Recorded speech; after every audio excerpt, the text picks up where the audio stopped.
મોત દરેકનું નિશ્ચિત છે, દરેકને મોત આવવાનું જ છે, પરંતુ ઘણા માણસો મરીને પણ જીવતા રહી જતા હોય છે. ગુસ્સાની અક્કર જે હોય છે તે કોઈ દિવસ ઝાઝી ટકી શકતી નથી, અને મોતની ઘડી છે ને તે કોઈ દિવસ ટકી શકતી નથી.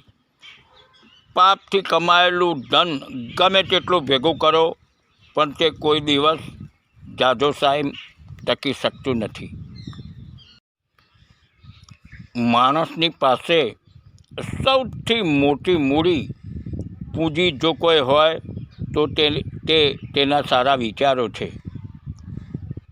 ધન, દોલત અને તાકાત તેને ખોટા રસ્તે લઈ જઈ શકે છે, પરંતુ સારા વિચારો તેને હર હંમેશના માટે સારું કામ કરવાની જ પ્રેરણા આપતા હોય છે.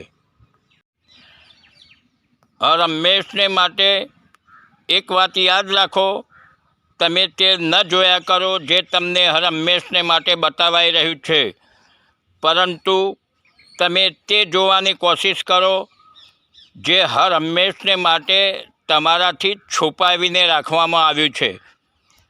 કોશિશ કરો જે તમારાથી છુપાવીને રાખ્યું છે તેને જોવાની. વાત સમજવા જેવી છે દોસ્તો. ન સમજાય તો ફરી સાંભળો, સમજો અને હોશિયાર બનો.